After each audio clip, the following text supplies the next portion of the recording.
The Girls Club, the Girls Club, the Girls Club. The Girls Club, the Girls Club, the Girls Club.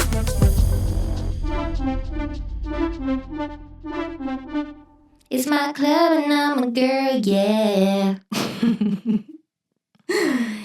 Hello, and welcome back to the Girls Club. I'm your president, Emily, and today's episode today's club meeting, god damn it, I always do that. Number one, if you're new here, welcome to the club, welcome to the Girls Club. I'm happy to have you as a member, and just remember that your membership fees are due at the end of every month. You owe me $100 a day, so keep tally of that. That's an important part of your membership. I'm kidding. This is free. I'm just joshing. Yeah, I'm just joshing. I've made that joke a couple times, and I don't think it's ever once made a single person chuckle, but I'm going to keep making it because money makes me laugh. Seriously, money is crazy. Money is really meaningless, you know? Thank God money doesn't exist in like real life anymore in terms of like physical dollars to really like back up anything, you know? It's like all money now is just all like fake and made up. You know what I mean? It's like transactions happen. There's money in bank accounts. People are getting paid, but it's like, what is it? There's no gold behind it that's like of value. There's no diamonds or platinum or whatever. It's all fake anyways. So that's why they say being broke is a mindset, because being rich is also a mindset. You just happen to be able to like buy things with your fake money. It's almost like having cash nowadays makes you broke. You know, rich people don't have cash anymore. Why would they? You know, I feel like rich people trade a lot of things. I feel like rich people still work on like a trading system and barter for stuff. It's like, hey, this weekend, I'll lend you my house in the Hamptons if in 2 months from now you'll take me to that Lakers game and we can sit courtside. What do you say? And talk to insert Lakers player name there. I don't know anybody who plays on the Lakers. One of my classmates actually used to play for the Lakers, Malik Monk. Didn't really know him, but he was in my grade in high school and played basketball. Then he went to Kentucky, and then I think he played for Charlotte, and then he played for the Lakers. That's the extent that I know. But, you know, yeah, rich people have crazy hobbies. Back to this episode. So, this club meeting. God damn it, I did it again. So I'm actually recording this the day that I also edit it, because yesterday I'd planned to, record the episode like per usual. But I just didn't. I've been very like out of it recently, ever since I injured my foot and haven't been able to run and really do any form of working out. I went back to the gym and started working out again, and then I basically re-injured myself because I fractured a bone in my foot. For those who don't know / are new here, I'm a runner. I enjoy running. I'm running a race in October. So I just want to train. Like, I just want to run. I just want to do it. And I haven't been able to. And it's literally been putting me in this depressive state, because also if I'm not working out, like I'm not working, like I normally have like a very strong appetite, right? Like I'm a hungry girl. Like I'm eating, like I'm not skipping meals. Never have, never will. But because I'm not working out to the way that I was before, my body is so confused because I'm not burning those calories. So like my metabolism is like slowing down, and like, so I'm not as hungry as I used to be. So I'm not eating as much, which is also making me like tired and feel like shit because I'm not eating enough. And it's not that I'm not eating enough, but it's like, it's not as much as I would normally eat because I'm not exercising, so I don't have an appetite. And you see my problem. It's creating this cycle. And I'm getting just like, literally yesterday, I was like, I have to record this episode. Like, whatever. Like, you're going to be so pissed if you record it tomorrow, because then you have to edit it and put it out. Because in real life, it's Wednesday, and tomorrow the podcast episode goes out. So normally I record Tuesday, edit Wednesday, it goes out Thursday. Didn't do that. So I just finished work. It's 4:00. I'm going to record this, edit it, and then put it up. And I knew that I would hate to do that, but yesterday I was literally like, this would be the worst episode of all time because I would not be able to talk. I just feel like it would have contributed zero. So I didn't. And today I'm feeling like Chatty Cathy. I also just took an Adderall, so we'll see. Oh my God, but how are you guys? It's Thursday. And side note, shout out to every single person who has left me a review on Apple Podcasts. I fucking love you guys so much. Those reviews make me cry. Okay? Because I am my father's daughter and I will cry at anything. I'll cry at anything. If I saw somebody, I don't even need to see them. If they leave a comment on a video and they're like, oh my God, like you're pretty, I start tearing up because like I'm not used to anybody saying that. And not that I'm like out here fishing for compliments, but like I get a lot of compliments and negative about my appearance. So when I get one that's like, oh my God, you look like insert attractive celebrity, I'm like, okay, well, I could die happy now, you know? And so when I see comments about like something that I put effort into every single week and something that I love doing and so positive, on Apple Podcasts, like that's seriously like they've made me cry multiple times reading them. So thank you so much to everybody who's done it. If you're new here, I'm doing a thing right now where I'm asking my listeners to write a review on Apple Podcasts, subscribe to my YouTube channel, and follow on TikTok and Instagram. And if they do all those things, they can send me a DM and I make them friendship bracelets and send them to them. I'm having so much fun doing that. I ordered new beads. So I'm sorry for the first round of people who got bracelets and they're kind of ugly. So those beads initially I bought because like I'm like such a hobby person. I wanted to start doing like needle point like bead embroidery stuff. So I bought all these little tiny glass beads to do that. I just never ended up doing that and I ended up making friendship bracelets instead. So they're not like as big of beads as like normal, but then I ordered these new like silver and gold beads this past week. And the next round of people are going to get some like nicer looking bracelets. So I'm so sorry to the first people, but I love y'all. And I put 3 in each of them. So I don't know. I hope that makes up for it. But so sorry. But thank you so much for everybody who's doing that. Y'all are awesome. And yeah, if you want some friendship bracelets, if you want to get in on the fun, go leave a review on Apple Podcasts and send me a DM when you've done so. And I'll send you some stuff. Also, I need your first and last name to send it because I'm doing it through USPS and it won't let me just put a first name.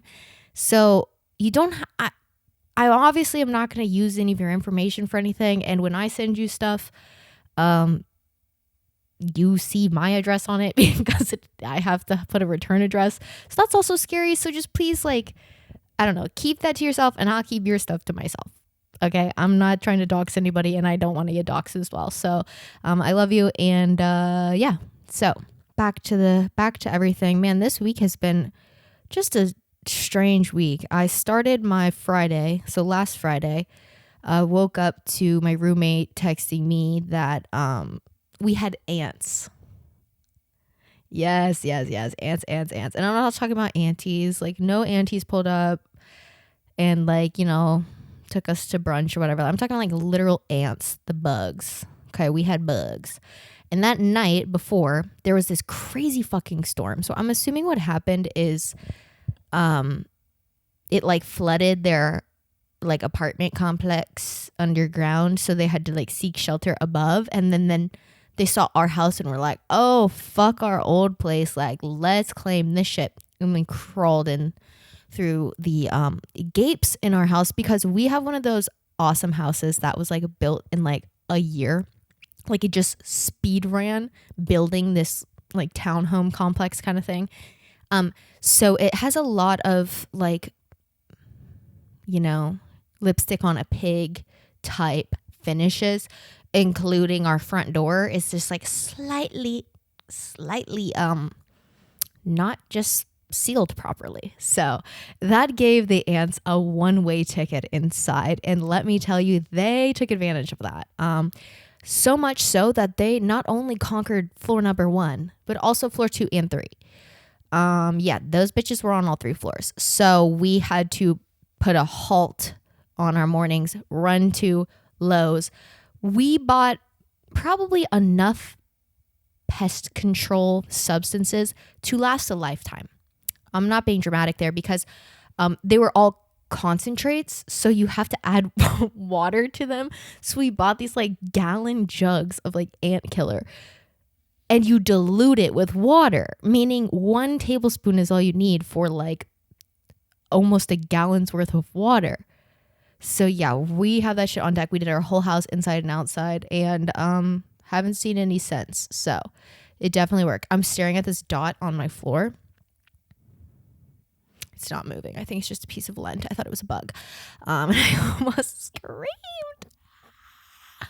If you don't know, I have a huge fear of bugs. I'm not really scared of ants because, I don't know, I just feel like the Jolly Green Giant compared to those bitches. Like, all I gotta do is put one foot in front of the other and I'm killing a whole family. I'm murking an entire ant family, okay? Y'all remember that show on Disney Channel, Ant Farm? I didn't ever really watch that. I watched a couple episodes here and there, but yeah, didn't really. I think I was aging out of the Disney world at that age. Oh man, yeah. So we had ants. That's how my weekend got started. It got started with a bang, baby. And then yeah. Oh my god. So on Sunday, so that was the start of my weekend. Friday, Saturday, I did the thrifting haul of the motherfucking century, because let me tell you guys, you give me an Adderall, a bottle of water, and fucking music to listen to or podcasts, I'm in a Goodwill I'm clocking in for like 4.5 hours. Okay. I'm going up and down every single aisle. I'm looking through every single article of clothing. I'm trying shit on. They say 6 items to the dressing room. I took 104. Okay, because what are you gonna do? It's a Goodwill. Like, calm the fuck down. I had the Goodwill haul of the century, and I spent $102 on, I kid you not, like 40 pieces of clothes. It was awesome. It was so much fun. I literally got splinters in my fingers from like the fibers in the clothes. Like, you know how hairstylists get like hair splinters, or like babies, like you have to like, no wait, I think the baby thing is like when a hair wraps around them, right? Isn't that like a thing you have to look out for with like infants? It's like your hair can like wrap around their like arms and legs and like cut their circulation off. I think that's what I'm thinking of. But I know hairstylists can get like splinters like from hair, and I think that's what I got from like Goodwill, because it wasn't wood, it was like fibers, like literally in my fingers, like my middle finger. I don't know if you can see it. I'm just like flipping off the camera. Okay, I just took all that time to show the camera my middle finger, and I don't think you can really see anything, so just pretend it was red and you could see something. Okay, there was something there. I tweezed that shit out.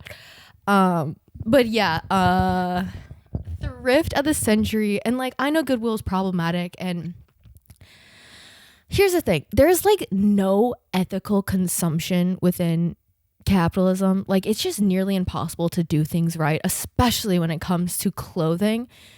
And so like, I don't know what to do. And I've been thinking like, I know I keep saying this, but I really, really, really want to start making YouTube videos. It's just like one of these things where I don't want to have a channel where I just put shit out to put shit out.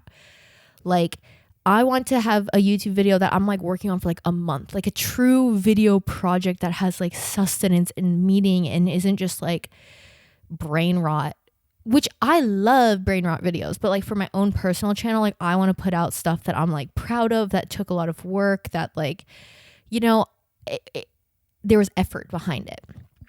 And I've been wanting to make a video on thrifting and the good, the bad, and the ugly of thrifting, because over the past probably like, honestly, since I moved to Nashville, so like 4 years, I started thrifting. Number one reason I started thrifting was literally out of necessity, because of the fact that I couldn't afford to buy clothes anymore.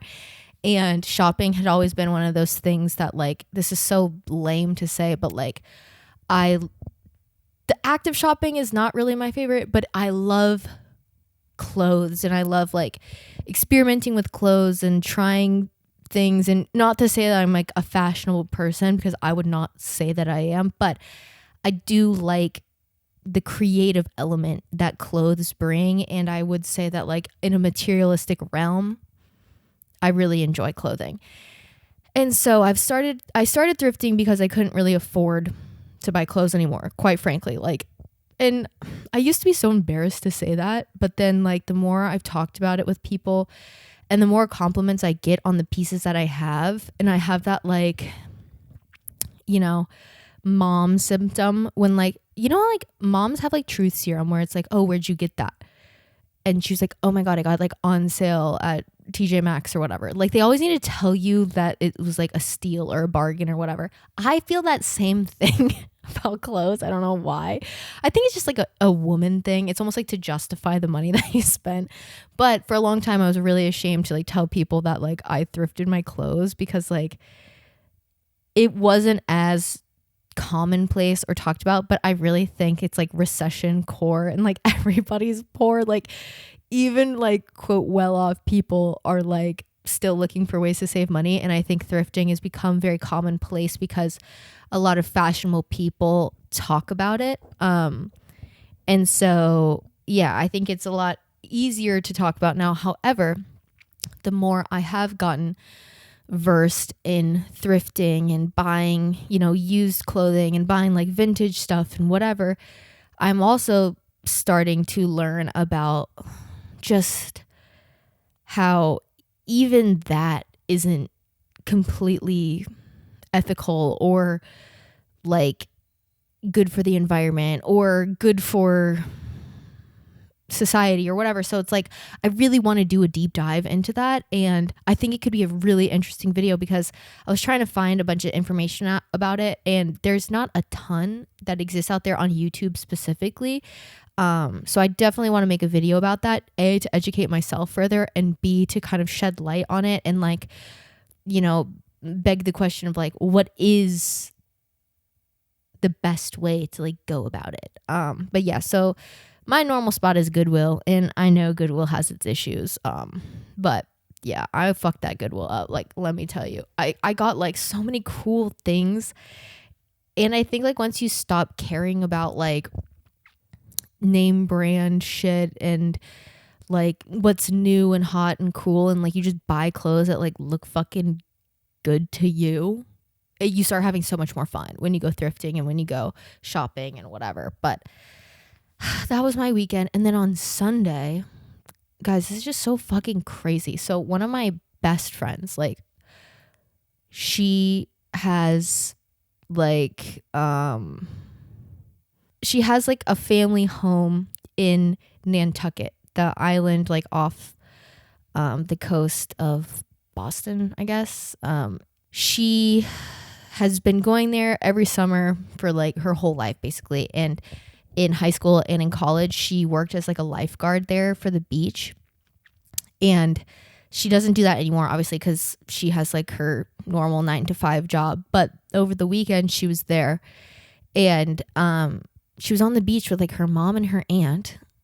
And this old woman was drowning in the ocean. I'm not laughing. This old woman was drowning in the ocean, and nobody was like doing anything. And she seemed like unresponsive, and like I guess they had seen other people like on the shore like yelling like, this lady needs help. And so my best friend literally, y'all, this is so crazy, and this is why like women are fucking amazing, and like, oh my God, she literally jumped in the ocean and saved this woman's life from drowning. She didn't have anything with her. Like, she's not on duty lifeguard. Like, she was just like a passerby on the beach that day. And these kids, I guess these like teenage boys, were there and had a boogie board, and she like got them to like help her get this lady on the boogie board and like bring her to shore. So my friend literally saved a lady's life this weekend. What the fuck? That is so insane. And like, that is like the coolest thing ever. And like the Nantucket magazine, or I don't remember the publication, but the like magazine for the island like wrote an article about it, and I was reading it and I was just like, holy shit, dude, like this is so fucking cool.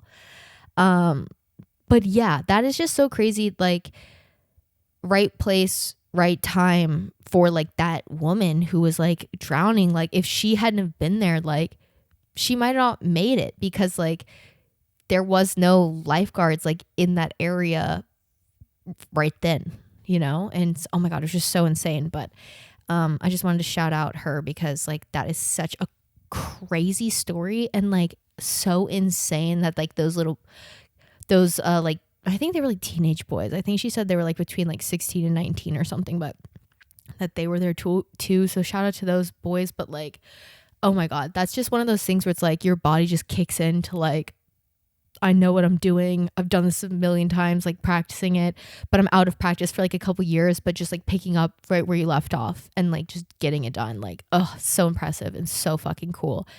And yeah, I have awesome friends, so I had to just shout her out, because that was insane. That is like so insane.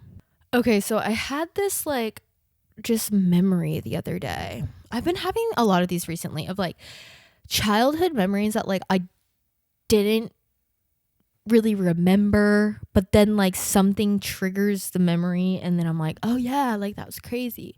But I started thinking about like, this isn't like one specific instance, but just the practice of like tornado drills.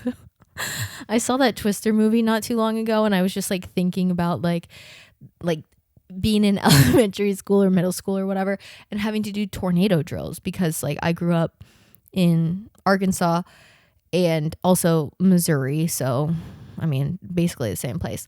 And you know, there's like tornadoes that go through there pretty frequently, so like those were just something that was like one of the natural disasters that we had to like prep for, the same way that like other places do like earthquake whatever. Or we also did like active shooter drills, which was also insane, and welcome to America. But yeah, we did do tornado drills, and it just made me think like how vulnerable tornado drills made you feel as a girl specifically. Like I remember, because it was like unprompted, like you wouldn't really know like, oh, tomorrow we're doing a tornado drill, so make sure you wear X clothes so you know you're not exposing yourself.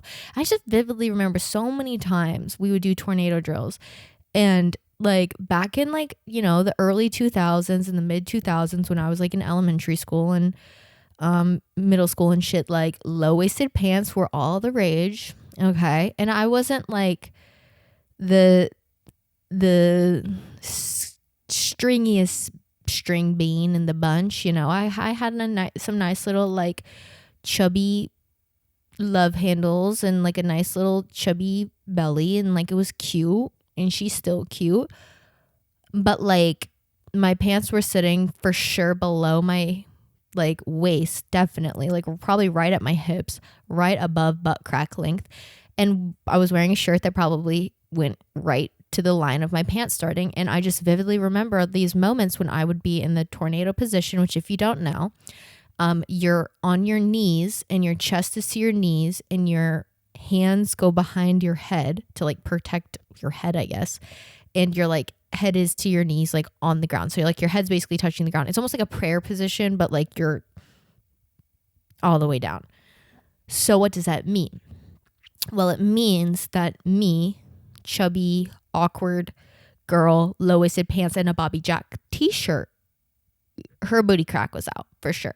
The butt crack was definitely out, and I knew it, and I could feel the wind below, and there's really nothing you can do. And you're in this vulnerable position. You're trying to pull your shirt down, and a teacher's yelling at you, put your hands up, and you're like, I don't want you to see my butt crack, like whatever. And then like, you know, you're next to your crush, and they're looking, and they're seeing like your stomach hang over your pants, and like you're trying to pull your shirt down, and there's really nothing you can do. And I just was thinking like, damn. They did us so dirty so many times in elementary school and in middle school. And like, all for what? In case a twister came through that bitch? Well, guess what? A tornado never came through, but you know what did happen? Bomb threats at my high school. And also, I this is also crazy. In kindergarten, have I talked about this before? There was like an active shooter like that robbed a mall next to my kindergarten, and so we had to go on lockdown, and like but this wasn't like a normal practice yet, right? Because I don't think Sandy Hook had happened, and I don't know, like the country at this time wasn't like experiencing these like school shootings and horrible things as frequently, obviously, as we are now. But I remember like it was kindergarten, we didn't know what to do, and so the teachers just like put on a show and turn the volume off, and we had to like lay on the floor and watch it in silence. And that was like us like hiding from this guy who just robbed the mall, the Springfield Mall. So that was a crazy memory that I had from kindergarten. And then I think we just went back to school after that and just like whatever. But yeah, no, in my high school there's this one girl who like would write in the bathroom stalls that she was gonna bomb this, or like that there's gonna be bombs hidden in the school or whatever. And so we had the bomb squad come out to my high school like multiple times. Like this was not a one-off, this was like numerous times. And yeah, there was no bomb. She was just a bit I think she was a little bit mentally ill. And yeah, I don't know the whole story behind that, but yeah, she would write on the bathroom stalls like, this place is about to blow like Kesha. And she didn't write that. I know I'm making a joke about a bomb threat, but you have to understand, like, when you're a junior in high school and numerous times it's like goes over the announcements and they're like, hey guys, there's another bomb threat that we just discovered. So I don't know, I guess go, we had to like, I think we just had to like evacuate. Like it was just like go home, and like the bomb squad just like pull up and have to comb through the whole school. Because mind you, I went to a massive high school. Like my graduating class was like over 1,000 kids just in my graduating class. So like the whole class was like 4,000 kids, and we had 2 huge buildings. It looked like a community college, basically, was like my high school. And so these bitches had to comb through the whole thing. So of course we got the days off. So shout out to that girl for her bomb threats and getting me out of school numerous times. I hope you're doing good, and I hope you stopped with the whole bomb threat thing. But yeah, that was just so crazy. Sorry, there's like hair all over this mic, and it's all over my lips. Also, of course, as I'm recording, somebody's mowing the lawn right by my window. So if you can hear that, I apologize, but the show must go on. But yeah, I just was thinking about tornado drills and like exposing your butt crack. And like, that's if you wore jeans. Like, God forbid you wore a fucking dress that day and you're having to get in the tornado position, or like white pants and your white pants are ruined. Ugh.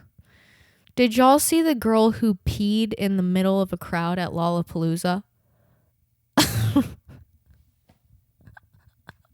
She said, it's Brad Summer, bitch. It took a piss. Like, okay. And you guys probably think I'm being like, that's not real. Okay. This girl was just standing in like, it's like, general admission, Lollapalooza. You're just like on the lawn. You're just standing there with a bunch of people, and she peed. Like, instead of going to the bathroom, like there's actual like porta potties and shit. Like, instead of leaving and going to the bathroom, she just squatted and pissed right there. And I guess her pee like got on like multiple people. And then when she stood up, everybody was like, you need to leave. Like, you got to go. Like, what the fuck? That was so crazy. Like, you just peed on us. You just peed on us. And she was like so baffled that these people were like requesting her to leave and like being like, what the fuck was that? Like, she couldn't understand like why these people were like mad about it. Like, she was like, I just had to pee. Like, I don't see what the big deal is. Like, what? Can you imagine being at a concert that you paid, I'm sure, an insane amount of money for, and some girl has the fucking audacity to squat and just let it rip right there at your feet? and then you feel her pee on you. No, because the way I would probably like, I don't know what I would do. I'm not a violent person. Like, I'm not a fighter. I'm not really a lover, but I'm definitely not a fighter.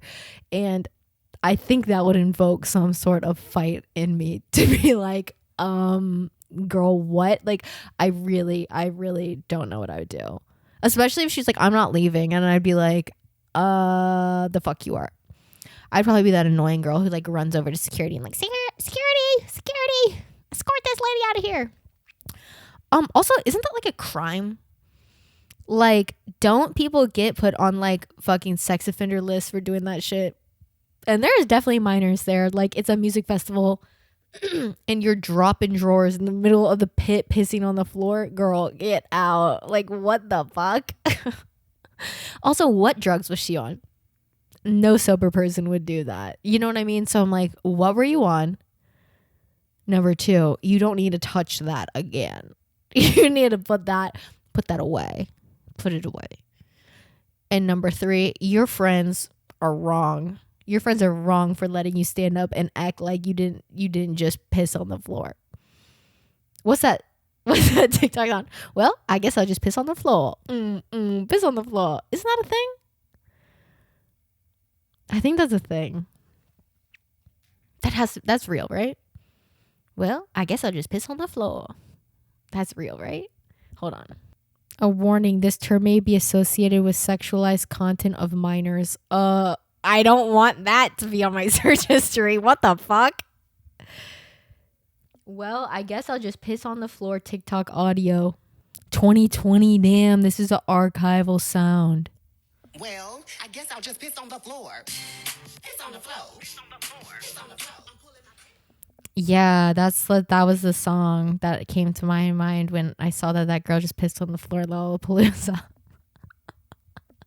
Oh my god, that is just so fucking crazy. Speaking of scared and things that scare me and that are crazy, JoJo Siwa has got to stop with these dances. Okay? It's got to end. I mean, she's just taking it too far. It's not campy. It's not funny. It's bad. Girl, it's bad. The one where she was like stomping her feet and flapping her arm around. Like, it's not even like reminiscent of like a cartoon dance where you're like, oh, this gives Phineas and Ferb energy. You're like, this feels like a Charlie Brown dance. It's like, this feels like I'm scared. And put your big ass fucking feet away. Her feet look huge, flapping on the ground like that, flinging her arms around, talking about like, my new dance came out. And it's like, put it away, unput it out, take it back, take it back, take it all back. How does she still have a career? I don't understand. Like, this is the thing with like people like her or James Charles or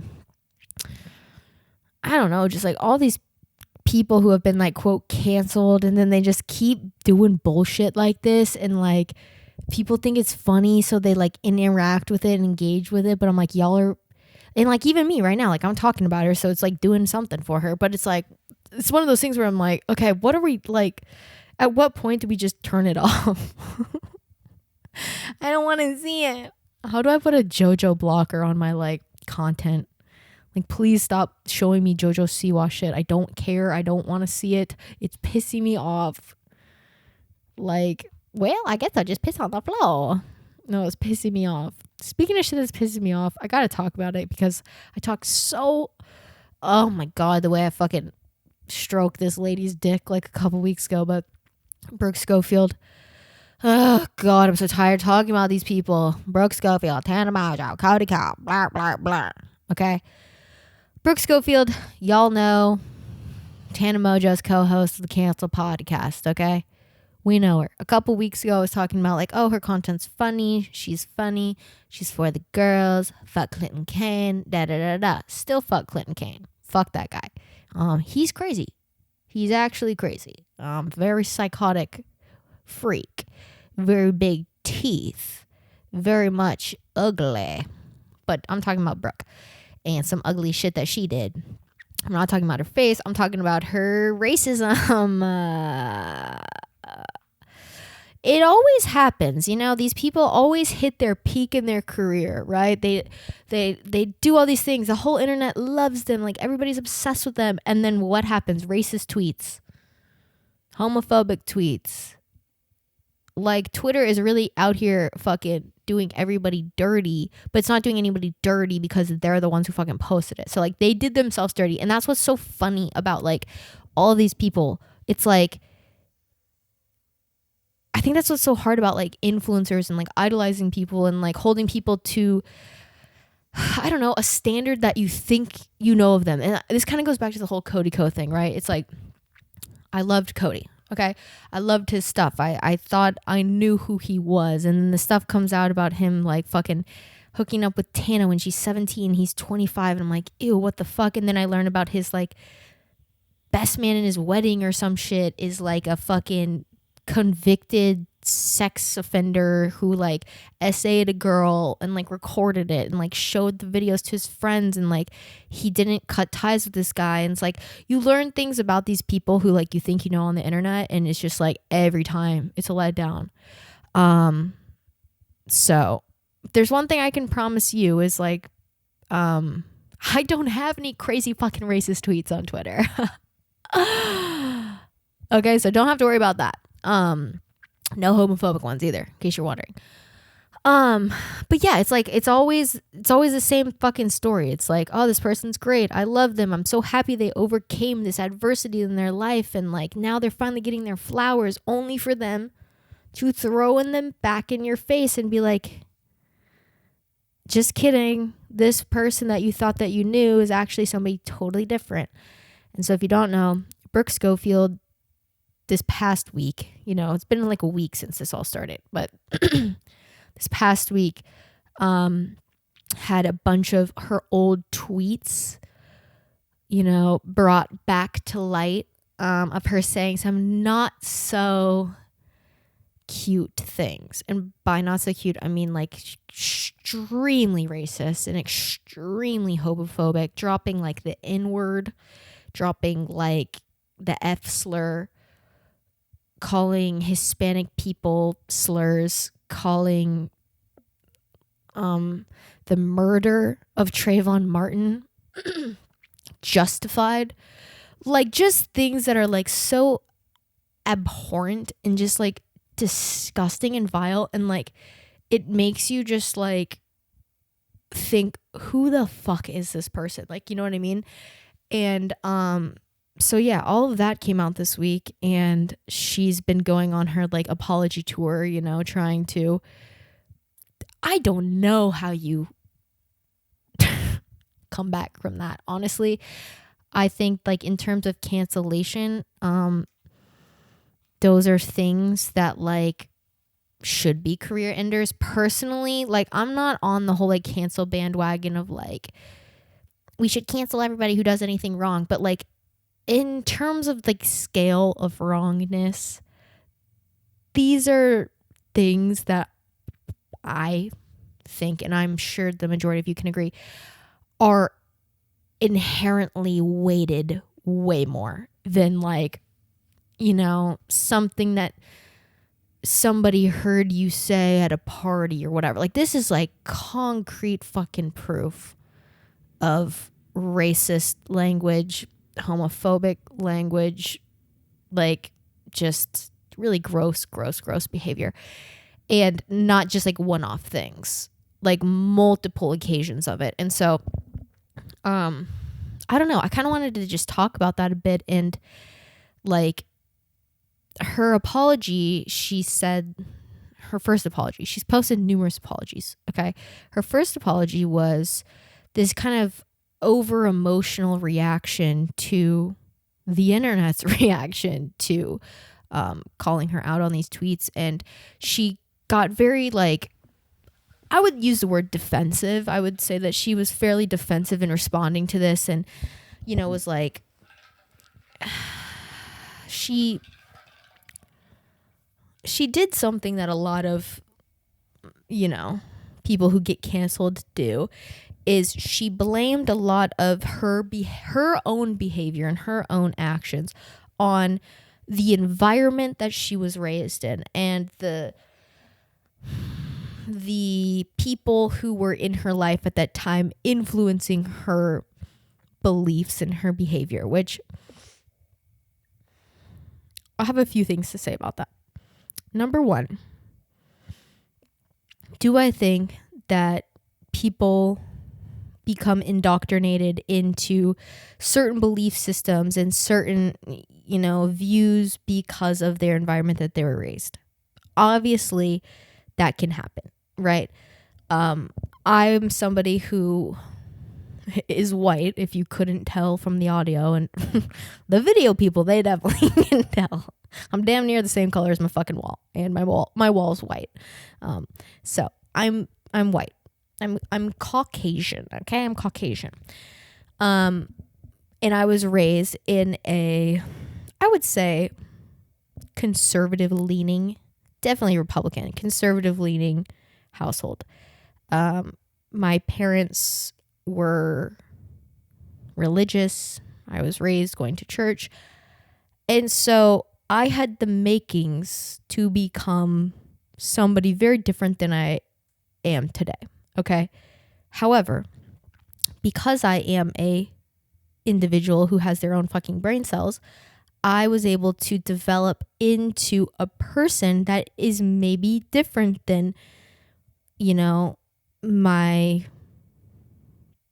environment that I was raised in. And not that I was raised in an environment that was hateful or not accepting, because it's totally the opposite. However, there was definitely Fox News on in my house from time to time. And I would say that my dad is not that I would say he's conservative, but he's definitely Republican. He definitely voted for Republican probably his entire life until Donald Trump. And then like I said, he's not crazy. So didn't vote for Donald Trump, but you know what I mean? And I was raised in a predominantly white neighborhood. I went to a predominantly white school in high school and in college and elementary school and whatever. So if I wouldn't have chosen to absorb the education that I was given and to diversify the people in my lives, that could have been the makings for a different person than I am today. However, I didn't do those things. I went to school and I made friends with people who didn't look like me. And I was going to church with my family because that's what they did. But I realized at a very young age that maybe this isn't for me. This isn't moving me. And I'm I don't feel the need to be performative when it comes to this stuff. And I don't feel like I believe in the things that the people around me are believing in. And I don't feel the need to pretend like I do for their validation. I didn't feel the need to do all of that. And so at some level, this whole idea of indoctrination and you're a product of your environment, I kind of say bullshit too, because at some level, you are a free thinking individual. Now, I think intelligence has a lot to do with this. I think sense of community has a lot to do with this. If you've never found community in anybody outside of the people who look just like you, chances are you don't have a very diverse way of thinking, especially when we grow up in a world that is made for white people. It is based off of the privilege that you have, and that's the reason that you're able to advance in the way that you are if you are white, because of the system that has been built, and it's apparent how flawed it is to anybody who has a fucking working brain and can recognize that and can recognize the racism that is in society today. And it's easy to ignore those things when you are white because the system's already built for you. It's built for you to succeed. So if you don't go out of your way to educate yourselves, I feel like you can become very skewed in your way of thinking because you've always been told that the world is built for you and you're the goal and whatever, because of white supremacy and its prominence in our culture. As unfortunate as that is, considering our modern culture and everything that's cool and everything that's trending and everything that like people want to be like doesn't really come from white people. You know what I'm saying? So yeah, all that to say, like, I think this whole indoctrination idea is kind of bullshit. And so for her to use that as an excuse, you know, like I was raised like my grandfather who's conservative, and she should have used the word racist because, like I said, back to my situation growing up, I was raised in, I would say, more of a conservative household, but I wasn't raised in a racist household. You know, like I would never say those things because those things were not being said in the environment that I grew up in. So that, number one, was just bad language on her part. She should have just said, you know what? My grandfather is a racist man, or was a racist man. I don't know if he's dead or not. And I was raised to think a certain way and to believe a certain thing. And, you know, I didn't know any better. However, you did know better. Because when you were making these statements, you were not 7 years old before you can form your own opinion. It's like back when I was like fucking 8 and I was like, oh yeah, I'm a Republican. Cause my dad was. I was like, oh yeah, I'm a Republican. I don't want Obama to be president. And then I turned like 10 and I was like, oh no, I don't agree with that. I'm very much pro Obama at like 10 years old. Okay, so like, girl, you knew what the fuck you were doing when you're 20 tweeting that shit, and 15 and whatever. Number two, if you're so loud and proud about these beliefs that you have on Twitter, I cannot imagine what you're saying in real life. Like, that's scary to me. It's like saying a word that you know you shouldn't be saying. Multiple words. This isn't just one, like, it's not just her saying the N word. It was like the F slur and slurs against Hispanic people. It's just so many horrible things where it's like, you know, these are bad things. Like, you know that. You understand that because that's why you're saying it. It's like in a derogatory way. That's why I will just never understand people like that. I'm like, you're going out of your way to be hateful and to be gross and to be disgusting. Like, I just don't understand it. And so for her to be like, I didn't know any better and blah, blah, blah, and I know now. And it's like, well, if you did know now, this is another thing that I don't understand. If you do know now, you are she's a year older than me, 27, 28-year-old woman. You're damn near 30 years old. You do know better now. And you still left that shit on the internet. You can go back and delete shit. It doesn't have to be there for forever. Now, will it always be there? Probably in some extent. Yeah, I'm sure it will. But these were tweets that were still on her public-facing profile, which means she has had all of that shit up there for her whole come up. I'm sorry, but like, if you knew that you were this racist, horrible person 4 years ago or 5 years ago, whatever, you would know that those tweets still existed and you would go delete them if you were this like reformed, better human being. But you didn't delete it. You didn't go back and try to, you know, remove yourself, absolve yourself from that old version of you. You left it there because you didn't think that those things that you said had true consequence. Because they never had before. Because to you, that language and those words and those horrible things like don't matter. And so like to be like, oh, I know now and I've gotten better and blah, blah, blah, is just not the fucking truth. Because if you did get better, you would feel sick at night knowing that that existed on the internet. That would keep you up. You would be disgusted at your former self. And you would have deleted that shit the moment that mindset switched. And the fact that it still is up there means that it hasn't switched. I'm sorry. Like, that's just the truth. And so this isn't my apology to accept or whatever, as I am not a black woman or a person of color. So that's not what I'm here to say, because I'm not speaking for black women, black people, or people of color. But I'm speaking as a white person who grew up in the South with a, quote, conservative upbringing, to say that language, that behavior, those words are not normal. That is not a normal way to talk or to speak or to get laughs out of. It's not fucking funny. And I just feel so sad for her fans who are members of those communities, who now have to, decide for themselves what they want to do in terms of consuming her media, because at the end of the day, y'all, we pay her bills. Like all these influencers and shit. And like, I think that's what gets so lost in the sauce of all of this. It's like that's what I think a lot of people forget about, influencers and people who exist on the internet, or honestly, even celebrities like who are actors or whatever. It's like their jobs rely on if they can be likable and if people give a fuck about who they are. They don't have a 9-to-5 job.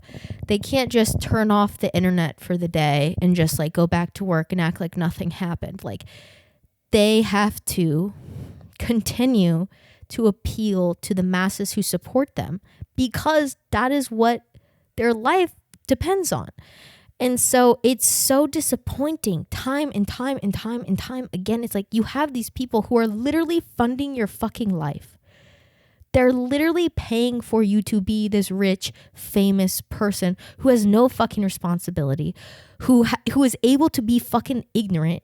Like she's willingly ignorant about so many things, who's able to go get all this like plastic surgery and whatever, and who's able to just go sit every week and talk about how, she has all these boy problems and whatever, and like uses her mental health as like a jumping off point to like make a joke and all these things that so many people do not have the fucking luxury to have, so like to be able to do all this because you have an audience, and then at the same time to hold that much hate and that much just like nastiness inside of you towards people at all is just beyond me. Like I just will never understand people like that. It's like I just don't like, where does this hate come from? And also like, do you think you are that much better than everybody else to just let it live on the internet? Like you really feel like you're that untouchable. And that's why I do feel like cancel culture, like I don't think it's good and I don't think it's bad, but I do think like at the very least, like it brings some sort of accountability to these big people who make their money off of people not knowing the real them. You know what I mean? So yeah, I don't know. I'm just so disappointed in her, in Tana, in the way that they're handling the situation. I mean, Tana's like commenting on people who are making videos like criticizing, Brooke's apology and whatever, being like, well, I'm voting for Kamala Harris. It's like, okay, do you want a fucking trophy? Like that's the least that you should do just as a human being. Like what? Okay. And then yesterday, Brooke liked Aiden Ross's post about him like interviewing Donald Trump for some shit. It's like, girl, what are you doing? Also on an app like Instagram that people are not just like throwing out likes anymore. Like you're going out of your way to like shit, and like you went out of your way to like that video or that post. It's just like, what are you doing? You're like laughing in everybody's face, and you're just, solidifying everybody's opinion of you being still a racist kind of loser. I don't know. I just will never understand people who are hateful towards others. It's like, I just don't get it. And to speak down on anybody because you feel like you're better than them, especially somebody who grew up in the way that she grew up and, claims to come from like drug addict parents and like her grandparents raised her and like all these things, like she's known at least a touch of some form of adversity, but to still feel superior to other people because of the color of your skin is crazy. That's crazy. I don't know, girl. Like, nothing like a racist past to ruin a bitch's future. Am I right? Like, just don't be goddamn racist. It's not hard. It's literally not hard. I just don't get it. I just never will. Speaking of shitty people, MrBeast is getting canceled and I'm so happy. Me, I don't really like cancel culture. I don't think it's good, blah, blah, blah. MrBeast gets canceled. I never liked that guy. Never liked him. I never did. I always thought his videos were weird. You know, I didn't mind when he was like doing quote nice things for communities that needed help and whatever. But then his shit started getting weird. Like let's let poor people like battle it out for $100,000, and you know that's so funny. And like putting like people in situations where they're literally fighting for money so they can like make ends meet is just so gross and fucking disgusting.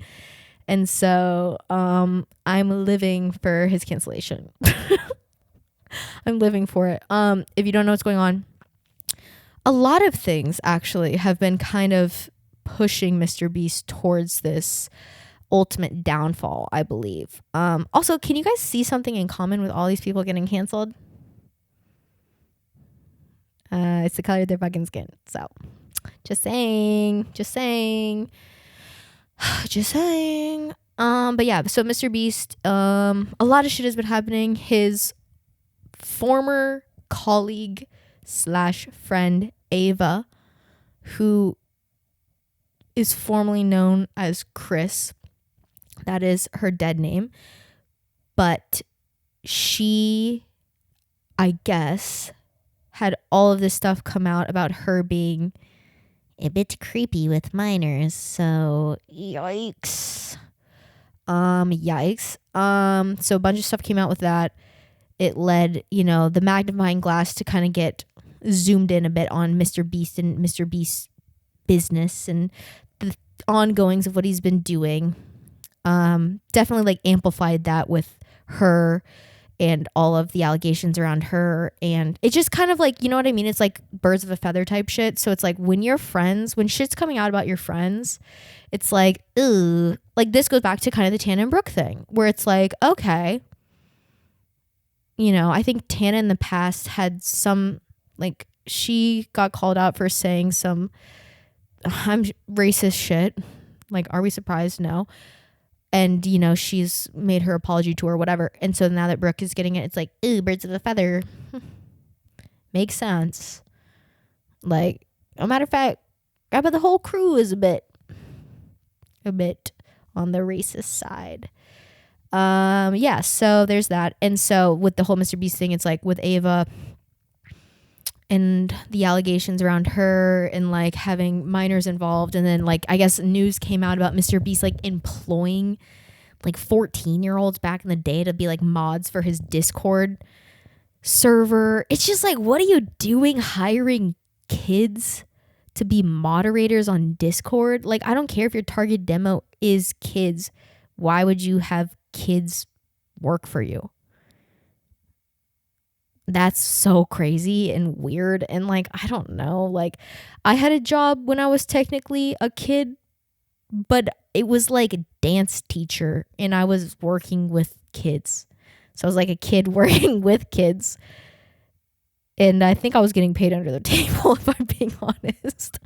I was just teaching like some little like across the floor classes. And then when I turned like 16 or whatever, I like actually like had a 1099 or whatever tax form. Not the IRS, not me outing myself to the IRS. I was like, yeah, no, I was just getting paid under the table cash. 14, you know. Child labor laws and shit didn't exist in Arkansas. Y'all, we could get our license in Arkansas at 14. Okay, so like I don't think they were really caring about the whole child labor laws of it all. Like they were like, get to work, bitch, stimulate this economy, ho. But I wasn't stimulating the economy because I was indeed getting paid cash under the table. But so does everybody when they babysit, you know? So it's like, what's the big deal? Who cares? Anyways, I'm all for tax evasion. I'm just kidding. I'm definitely not for tax evasion. Pay your taxes is the easiest way to do something illegal, is to not pay your fucking taxes. So literally just pay your taxes. And hopefully someday our taxes will go towards good things and not like funding wars and maybe like the military, and maybe they'll, you know, go to school lunches and like helping people go to college. That would be awesome. Kamala, fingers crossed, baby. Please, girl, let my tax dollars do something good.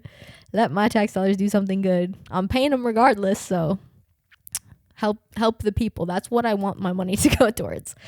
Back to MrBeast. So all this shit comes out about MrBeast employing minors and his bestie getting weirdly close with minors and all this other shit. Okay. Then MrBeast announces he's teaming up with Amazon Prime for the Beast Games or some bullshit game show that he's doing that has a $100 million. Okay, let me repeat that. $100 million budget for a TV show on Amazon Prime produced by MrBeast. That is also going to be part YouTube series. I'm not sure. Essentially, he marketed it as Squid Games, but times 1 billion or some shit like that. Which, I don't know if y'all watch Squid Games. We don't need that in real life, huh? The premise of Squid Games was literally like rich people getting so bored with their lives that they wanted poor people to fight each other to win money to get out of debt. It was like debt collectors would, scout out these poor struggling people and make them fight it out Hunger Games style to absolve their debt while rich people watched. I'm sorry, we don't need that IRL. What the fuck? Who wanted that? No one asked for this, by the way. When Netflix made the Squid Games IRL, I was like, okay, this is like kind of cool because it was like done on the same like set style and production, and these people, like it was also a Netflix show, so like it was like very well produced and whatever.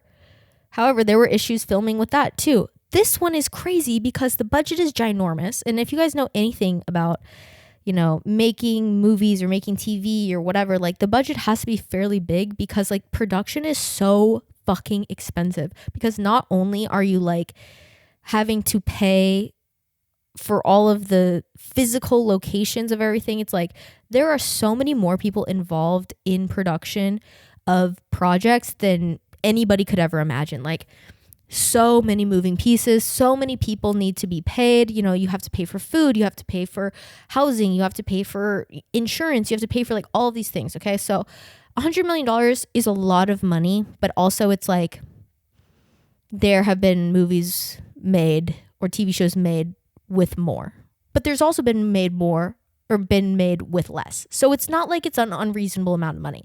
Okay, the winner of the show gets $5 million. Okay, a lot of money. So that's already $5 million out of the budget. MrBeast decides, I want to save as much money as possible with this thing. So I'm going to only employ people who are non-union workers. And if you know anything about that industry, almost everybody is part of a union because it's not a like typical industry where work is always going to be there and there's always going to be opportunity. So what these people do is they join unions so they can guarantee a bit more stability within their career. And also a lot of the rules within the union is like when they are employed by these production companies or whatever, they work on these projects, that they get things like benefits, like insurance and things like that. So it would be like at a traditional job, like you get, your 401k, you get your health insurance, you get your dental, your eye, your all these things like are like quote perks of a job. When you don't have a job that's like that and you do contract work, that's why unions exist. So people have opportunity to still get these things and not have to just pay directly out of pocket for everything. You know what I mean? And also unions are so important because it holds these industries accountable for treating people fairly and making sure that they're not getting taken advantage of. Okay? So the majority of people are unionized. We saw this with the writer strikes last year and how important that these people coming together was to hold the whole industry accountable and say, like, you can't keep paying us like shit and treating us like shit when we literally run these shows. Like, these shows would not exist without us. These movies would not exist without us. They all came together and it worked. You know what I mean? The bar was raised and now these people are getting more of what they deserve. And guess what? They start creating better product. The movies, the writing, the shows, everything's been better. You know what I mean? Because of it, because people are getting treated the way they deserve to be treated. It's a crazy concept. It's almost like the golden rule. It's almost like it's the first thing you're taught to be when you are little and your parents want you to be better. It's like, treat people how you want to be treated. Oh my God, my mind is blown. If only there was a name for that, like the golden rule or something. Wow. We need to write that one up. So anyways, MrBeast says, I'm only employing non-unionized people.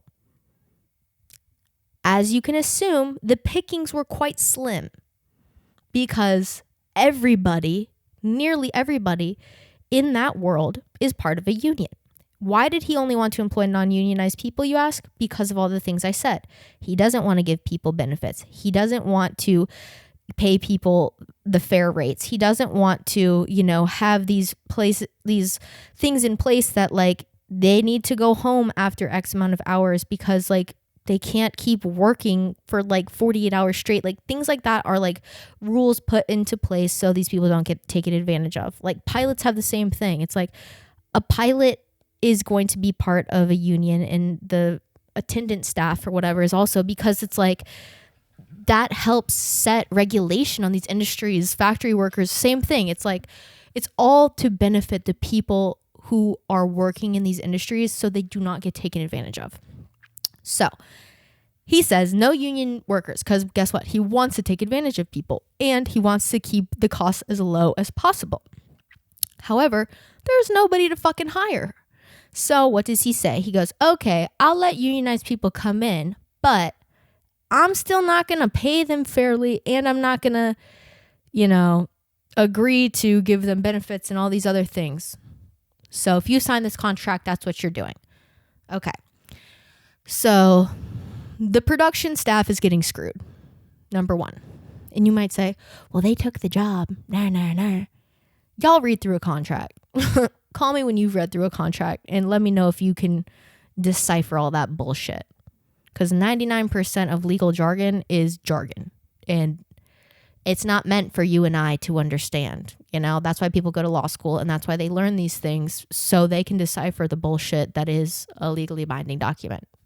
Because it's impossible for the normal person to understand. So I'm sure it got lost in the sauce of some sort of contract. I'm sure also like some people are just desperate for work. Y'all know how the economy is. People need jobs. People need to get paid, even if it's less than maybe what they would want to. I'm sure any work is better than no work. So I'm sure that also played into it. Number two, the contestants of this show were not really told much about what this show was. They didn't know what the premise of it. They thought it was something like Squid Games. And if you've ever watched Squid Games, the literal Squid Games, the Korean drama, right?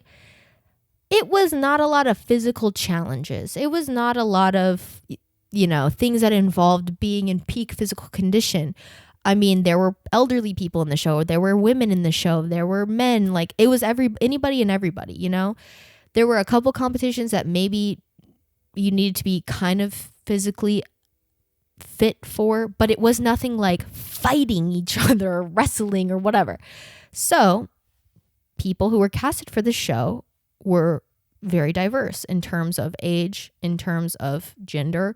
So there were everybody from, young 20-something-year-old men to frail, elderly women. Okay? So now these people are here. They don't really know what they signed up for. And the challenges start to become physical. And when I mean physical, I mean women and elderly people are getting tackled and punched and kicked and hurt, like physically hurt by these young athletic men because $5 million is on the line. So it's like craziness. It is craziness. And all of these people who signed up to be on the show had to sign like NDAs or whatever to like get $1,000 or something. Because also, mind you, if you don't know how reality TV works, a lot of the times people are not getting paid to do reality TV. There's no actual like monetary incentive. A lot of it is for exposure or is for the prize at the end of the show if you're the winner, which in this case is $5 million. These people are not getting paid.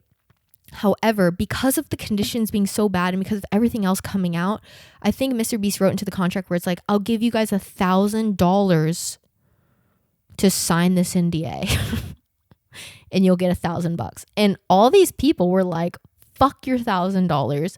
What the fuck? This is crazy. People are getting hurt. This is not safe. And the world needs to know about this. Like, people need to know about this. So all of this is coming out, right? As this is being filmed. Like, I think this is still in production right now. Like, as we speak, they're still recording.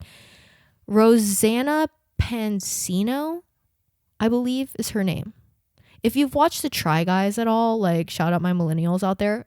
She's like a regular on the Without a Recipe series. She is super big on YouTube. She's like a cooking YouTuber, and she also has done a bunch of stuff like on the Food Network. So she's like a big name. Like, she's like been in the industry for a really long time. She seems like a really nice, sweet lady, but she's worked on a couple of MrBeast videos in the past.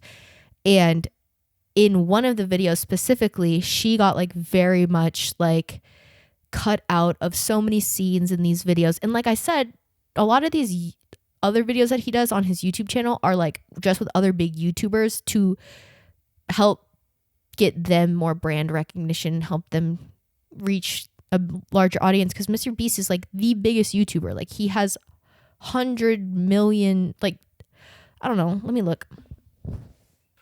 He currently has 309 million subscribers on YouTube. Okay. So I'm sure it does a lot for these people to, you know, go on these shows of his in terms of getting exposure. They had done some sort of like big hide and seek game in a stadium a few years ago, and Rosanna was in one of those videos, and she, you know, made a video on TikTok and on YouTube, I think, just talking about her experience on that and how she was cut out of so many of these scenes, and like it wasn't what we saw as the audience watching the video. And by we, I mean not me, because I'm not fucking watching a MrBeast video. I'm not 5 years old, but the audience, like, they saw like Jake Paul being like this, or Logan Paul being this like big star of the show, and in reality, like, he didn't really do that much, and like all these things and whatever. So she was just like upset with how that was handled, because she was told one thing and then the final cut was not what she was expecting. And so she was upset. But at the time, a lot of people were like, okay, girl, it's not that serious. Like, it's not that big of a deal. Who cares? But now that all of this is coming out, people are using her as like a liaison of all these people who have had these horrible experiences at this like MrBeast game show or whatever, and using her voice to speak through, because most of the people who did this game show, like, they're not influencers or celebrities or whatever. Like, this is like, he just casted like random people, like anybody. So they don't have like a big following where like they could talk about it in the story pickup. So they're using Rosanna, and she has been really great about, you know, sharing these stories on her TikTok. So like, if you want to learn more, like, go to her TikTok. She speaks about it so eloquently and very like empathetic towards all these people. Quite frankly, they're victims. Like, this shit is crazy. Like, they were not feeding them like all day, and they were not letting them sleep for more than like 3 hours at a time. I think their total calories for like the day was like under like 900 calories or something crazy like that. They were withholding people's medication from them. They weren't letting medics see people who were injured. Multiple women were like on their period, and they would not let them get new like underwear or period products. So like, they had like dirty pads, like used pads that they had to keep on for like over 48 hours. Like, I'm not kidding you guys. Like, this was horrible. Like, like, so insane. And she was just speaking about, you know, she's had so much experience in the industry and in shooting and filming, you know, TV shows. And she's like, I've been in some, you know, less than tasteful productions, but she was like, not even close to what these people are talking about. Like, this is crazy. So MrBeast is getting a lot of heat from that. And my question is like, where is the money going? It seems like for somebody, and also MrBeast's whole shtick is like, he's like this charitable guy. He doesn't keep any of his money. And that's why, like, you know, he can report to the IRS that he makes such a low income because he might have all this money, but he gives it all away. Like, that's his whole shtick, right? I'm calling fucking bullshit. Like, I'm calling bullshit. All of his giveaways are rigged. They're always giving them to other famous people because guess what? You cannot just give somebody a Tesla. You can't just give somebody $100,000 because guess what? There's a lot of other things involved with that where you know, you got to pay your taxes on it. Like, if you gift somebody a $50,000 car, that is going to show on their income that they made an additional $50,000 that year, which guess what? Is going to put them in a different tax bracket, which means that they're going to have to pay higher taxes. They're going to have to pay insurance on that car. They're going to have to pay taxes on that car. And now they can't afford the car that they got for free. It's like, it's all fake. It's all bullshit, not real. So I just don't believe for a minute that he's like a good guy. I think he has maybe started out as an okay person, but even that might be stretching it. I think that he's a guy that it's almost like a David Dobrik situation. It's like, who even is MrBeast? He's just this conglomerate that's surrounded himself with people who are more entertaining than he is, and he got rich, you know, and now this whole thing is like, quote, giving away money, but he's not giving it away. Like, people are hurting themselves and people are hurting other people and, you know, putting themselves in weird situations for it. And it's just gross. And it's so like Hunger Games, like dystopian, just like disgusting. Also his production shit. So I had to say that too. His videos look like trash every time. For somebody who has that much money to me see your lighting in the background of a video, y'all can't even see my setup in here. I'm working off of low ass budget equipment. I'm self-taught. I have nobody to do this with me. But guess what? You're not seeing my lighting. You're not seeing these cords hanging around from everywhere. Y'all aren't seeing like the audio sounds clear. The camera quality isn't great because I can't afford a nice camera, but it's better than some of his videos. I don't know. It just really pisses me off. Like, you're going to have a bad production. Your edits are terrible. Like, the concepts are bad and you're not really doing good. So I just don't get it. Also, your audience is babies who don't know anything about life yet. So I don't know. I'm kind of here for the downfall of MrBeast because I don't think he's a good person. I think he profits off of poor people, desperate people, and the fact that his audience, you know, isn't in 7th grade yet. So yeah, I think that's it for the Girls Club this week. I'm sorry, like, if people would stop being terrible, we wouldn't have to talk about it. I love to talk about sunshine and rainbows and all the good that's happening in the world, but it's just been a lot of fuckery recently. And I gotta go because it is 5 o'clock. I gotta start editing this shit now and put it out. And what's cool about this quick turnaround though is like I feel like I'm really talking to you guys. I feel like it's really like happening right here and right now. I'm kind of loving that. So I love you so much. If you're new here, thank you for being here. There's a lot more views on my YouTube videos recently. That is so awesome. I'm so excited because I'm so small right now and I'm just small bean. No, I'm not physically small. Well, I'm short. I'm 5'4" and 3/4. I'm still growing. But I'm small in terms of my audience and my reach. So the fact that there's new people coming is so awesome. And thank you so much if you've subscribed to my YouTube channel. Thank you so much if you've left an Apple review. And thank you so much if you followed on any social platforms. I appreciate that so much more than you know. And I cry almost every day thinking about the fact that anybody listens to this, because I love doing this more than anything. And I'm so thankful for you guys. And I hope that this can become a big community someday, and that we continue to grow and find new members. So let's make this thing a cult. I'm just kidding. I think cults are terrifying. And I don't want this to be a cult. It's just a club. Okay? It's a club. It's not that serious. It's a 1 hour commitment. This one's probably looking like an hour 30. I've been yapping. I've been on my yapper shit.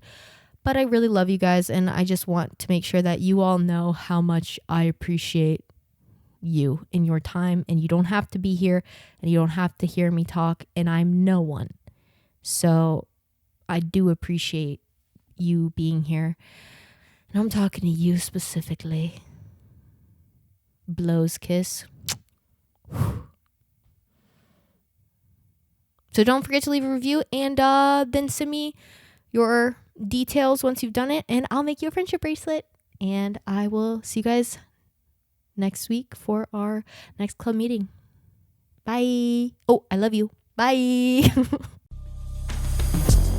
The Girls Club, the Girls Club, the Girls Club, the Girls Club, the Girls Club, the Girls Club.